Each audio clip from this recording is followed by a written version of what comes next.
এই যে এই কথাটা ছিল, এর আগে কে যেন 872 দিয়ে দিয়েছিলেন, সেই সমস্যাটা এখানে এখন সমাধান হবে।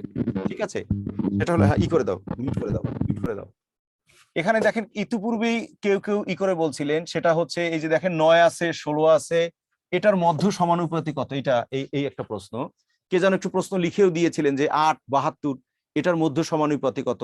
তার আগে একজন প্রশ্ন করছিলেন মধ্য সমানুপাতি কত কত, সেটার এখানে উত্তর আপনারা পেয়ে যাবেন। কেমন? এটার বিষয়টা যেটা হচ্ছে, দেখেন আমি একটু নোটে বুঝাই আসি তাহলে সুবিধা হবে। এটা হলো সমানুপাত। এবার আমাদেরকে একটু বুঝতে হবে, সেটা হলো ক্রমিক সমানুপাত। এই কথাটা একটু বুঝতে হবে, ক্রমিক ক্রমিক ক্রমিক সমানুপাত। হ্যাঁ, সমানুপাত। ক্রমিক সমানুপাত কি? সমানুপাত আর ক্রমিক সমানুপাতের মধ্যে তফাৎটা একটু খেয়াল করেন। সমানুপাতে হচ্ছে রাশি থাকে 4টা, আর ক্রমিক সমানুপাতে রাশি থাকবে 3টা। ঠিক আছে, এই 3টার ভেতরে আপনাকে একটা সমানুপাত তৈরি করতে হবে। তাহলে সেটা কিরকম? ধরেন এ বি সি, এই এবিসি 3টার ভেতরে, তাহলে প্রথমটা অনুপাত হচ্ছে দ্বিতীয়টা, সমান সমান দ্বিতীয়টা অনুপাত হচ্ছে তৃতীয়টা। আবারও বলা, সমানুপাতে রাশি থাকবে 4টা, আর যখন ক্রমিক সমানুপাত, ক্রমিক কথাটা লাগবে, তখন রাশি থাকবে 3টা। তফাৎ হচ্ছে এখানে। এখন এখানে নামেরও তফাৎ আছে, দেখেন এই নামটা একটু বুঝতে হবে, সবার নামটা একটু বুঝতে হবে। সেটা হলো, এইটাকে মধ্য সমানুপাতি বলে, মধ্য সমানুপাতি বলে। হ্যাঁ, মধ্য সমানুপাতি। আর এই দুই পাশের এই দুইটাকে বলা হয় হচ্ছে প্রান্তীয় সমানুপাতি, প্রান্তীয় সমানুপাতি।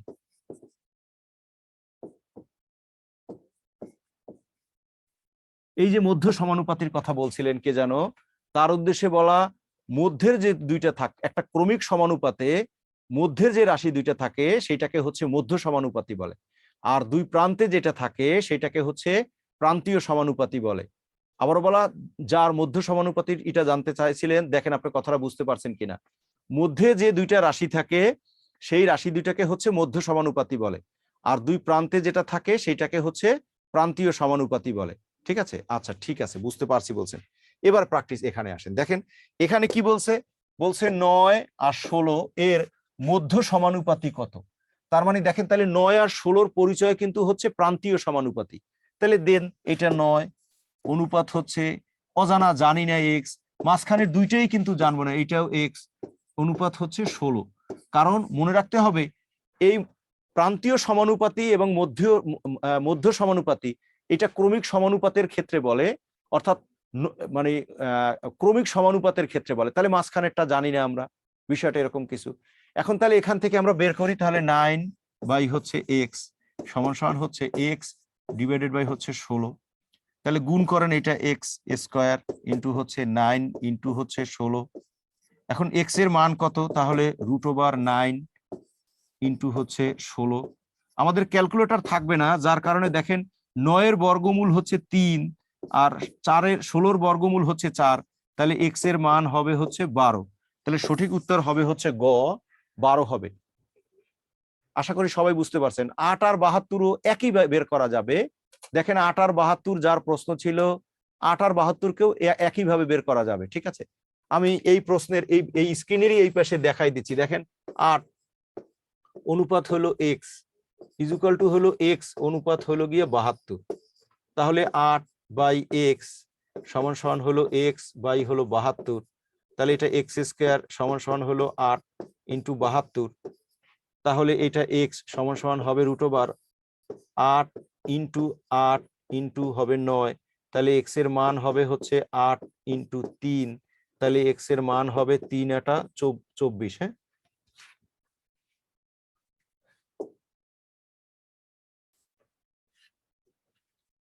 3 × 24 হবে, এই হবে সঠিক উত্তর। দেখেন, যার 8-এর ই ছিল সেইটা হচ্ছে,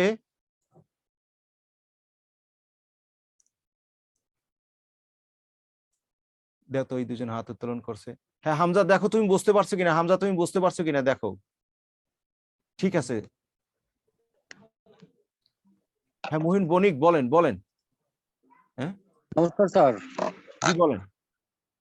স্যার বলতে চাইছিলাম কি স্যার, আপনি যেভাবে অঙ্ক করাইতেছেন খুবই সুন্দর মতো অঙ্ক করাইতেছেন স্যার। আমরা তো অনেকে আছি এখানে জয়েন্ট করা, হ্যাঁ কিন্তু হ্যাঁ এত স্লো মানে এভাবে এত প্রশ্ন নিলে হ্যাঁ আমরা হ্যাঁ, তো আগাইতে পারবো না স্যার। আচ্ছা ঠিক আছে আর বলুন, দেখেন ঠিক এই আছে অঙ্ক যদি ঠিক আমরা আছে, না পারি স্যার, তাহলে আমাদের 15 তারিখ এক্সাম আমরা দিব কিভাবে যদি এই ঠিক অঙ্ক আছে, যদি আমাদের রিপিট করে এত বোঝানো লাগে স্যার? হ্যাঁ হ্যাঁ, না ঠিক আছে, আপনি কঠিন সামনে যে ঠিক কঠিন আছে গুলো বলেন, আছে ওগুলো আমাদের ঠিক আছে, রিপিট করান, কিন্তু এগুলো ঠিক তো আছে, একদম সিম্পল অঙ্ক স্যার। ঠিক এই আছে, অঙ্ক না ঠিক পারলে আছে, আমরা একদম ফেস করবো কিভাবে স্যার? আচ্ছা ঠিক আছে, ঠিক আছে। আপনি রাসেল, ক্রমিক সমানুপাতটা হচ্ছে না, এক না, ক্রমিক সমানুপাতের বিষয়টা হচ্ছে, আমি একটু বলি, মানে তিনটি রাশির প্রথম এবং দ্বিতীয় রাশির অনুপাত এবং তৃতীয় এবং চতুর্থ রাশির অনুপাতটাকে হচ্ছে ক্রমিক সমানুপাত বলে। আর এই ক্রমিক সমানুপাতের মধ্যের দুইটাকে হলো মধ্য সমানুপাতই বলে। ঠিক আছে রাসেল, তুমি দেখো কথাটা বুঝতে পারছো কিনা, আবারও বলা, তিনটে রাশির প্রথম আর দ্বিতীয় রাশির অনুপাত এবং দ্বিতীয় আর তৃতীয় রাশির অনুপাতকে ক্রমিক সমানুপাত বলে। এই ক্রমিক সমানুপাতের প্রান্তের দুইটাকে প্রান্তিক সমানুপাত বলে, আর মধ্য দুইটাকে মধ্য সমানুপাতই বলে। কথাটা এরকম, ঠিক আছে? হ্যাঁ রাসেল, ঠিক আছে, আশা করি তুমি বুঝতে পারছো। দেখি কি এই কি নাজিয়া তিনজনকে একত্রে দাও। হ্যাঁ আপনাদের তিনজনকে দেওয়া হয়েছে, বলেন তো। হ্যাঁ, একজন একজন বলেন, হ্যাঁ বলেন। স্যার আমি ওই যে মানে বর্গমূলের যে আপনি ভাগ করেছেন এটা আমি বুঝতে পারিনি স্যার। মানে কোন ওই জায়গাটা যে বলেন? √8, আমি বলি স্যার, ওই যে লাস্টের থেকে 3 নাম্বার স্যার, হ্যাঁ x হ্যাঁ ইকুয়াল টু হ্যাঁ হ্যাঁ, √8 ইনটু 8 ইনটু 9 স্যার। এটা হয়েছে কি রুটের কারণে 9 কেটে না, গেছে, কিন্তু এটা দেখেন, আটের এই 8কে দেখে 72কে ভাঙছি, 8 নং 72, ঠিক আছে না? 8 নং হচ্ছে এই আমাদের কাছে তো ক্যালকুলেটর থাকবে না, সেটার জন্য হ্যাঁ এই 8কে দেখে আর একটা 8 লিখছি, 8 দিয়ে 9 রে ভাগ 72কে ভাগ করছি, তাহলে 9 হয়। 2 8-এর বদলে একটা 8 লিখছি আর 9-এর বর্গমূল 3 লিখছি, তাহলে 3 8 24। কারণ আমাদের কাছে ক্যালকুলেটর থাকবে না, যেহেতু ক্যালকুলেটর থাকবে না সেহেতু ক্যালকুলেটর ছাড়া এরকম ক্যালকুলেশন আমাদেরকে পারতে হবে। বোঝা গেছে কিনা দেখেন তো।